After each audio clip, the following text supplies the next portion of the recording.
નમસ્કાર, હું Rinku Prajapati public India ન્યૂઝમાં આપનું સ્વાગત કરું છું. શરૂઆત કરીએ આજના સમાચારની. આણંદમાં ભાલેજ ઓવરબ્રિજ નજીક ભાડાના મકાનમાં ગાંજાનો વેપાર કરતો શખ્સ ઝડપાયો. 8.67 કિલોગ્રામ ગાંજાના જથ્થા સહિત કુલ 93,000નો મુદ્દામાલ જપ્ત. આણંદ એસઓજી પોલીસની ટીમે બાતમીના આધારે શહેરમાં ભાલેજ ઓવરબ્રિજ પાસે આવેલ એક રહેણાંક મકાનમાં દરોડો પાડી 8.67 કિલોગ્રામ ગાંજાના જથ્થા સાથે એક શખ્સને ઝડપ્યો છે. પોલીસે આ ગાંજાનો જથ્થો, વજન કાંટો, મોબાઈલ તેમજ રોકડ મળી કુલ ₹93,000નો મુદ્દામાલ જપ્ત કરી આગળની કાર્યવાહી હાથ ધરી છે. આણંદ શહેરમાં ભાલેજ ઓવરબ્રિજ પાસે આવેલ અદનાન હાઇટ્સ એપાર્ટમેન્ટના ફ્લેટ નંબર 401માં ભાડેથી રહેતા રાજુભાઈ બચુભાઈ ખલીફા અને તેનો પુત્ર અર્શિત રાજુભાઈ ખલીફા ગેરકાયદેસર રીતે ઘરમાં જ ગાંજાનો જથ્થો રાખી વેપાર કરતો હોવાની બાતમી આણંદ એસઓજી પોલીસને મળી હતી.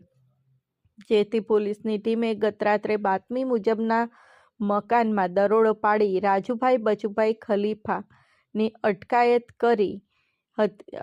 કરી હતી. જે બાદ પોલીસે મકાનની તલાશી લેતા બેડરૂમની નજીક અંદર મૂકેલ એક બેગમાંથી સેલોટેપ વીંટાળેલ પેકેટો તેમજ ઇલેક્ટ્રોનિક વજન કાંટો મળી આવ્યો હતો. પોલીસે આ પેકેટ ખોલીને જોતા તેમાંથી 8.67 કિલોગ્રામ વનસ્પતિજન્ય ગાંજાનો જથ્થો મળી આવ્યો હતો. પોલીસે આ ગાંજાનો જથ્થો કિંમત ₹86,780, એક બેગ કિંમત ₹500, મોબાઈલ કિંમત ₹5,000 તેમજ રોકડા ₹300 મળી કુલ ₹93,080નો મુદ્દામાલ જપ્ત કર્યો છે.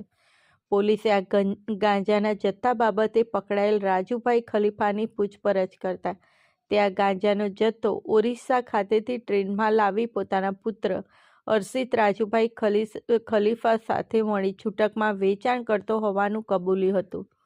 જેના આધારે પોલીસે રાજુભાઈ બચુભાઈ ખલીફા અને તેના પુત્ર અર્શિત રાજુભાઈ ખલીફા વિરુદ્ધ એનડીપીએસ એક્ટની કલમ 8C, 20B, 2B, 29 મુજબનો ગુનો નોંધી કાયદેસરની કાર્યવાહી હાથ ધરી છે. આ ગુનામાં રાજુભાઈનો પુત્ર અર્શિત ખલીફા હજી સુધી પોલીસ પકડમાં આવ્યો નથી. અર્શિત ખલીફા વિરુદ્ધ 1 વર્ષ અગાઉ ખેડા જિલ્લાના ચકલાસી પોલીસ મથકમાં પણ એનડીપીએસ એક્ટ હેઠળ ગુનો નોંધાયેલ છે. નાયબ પોલીસ અધિક્ષક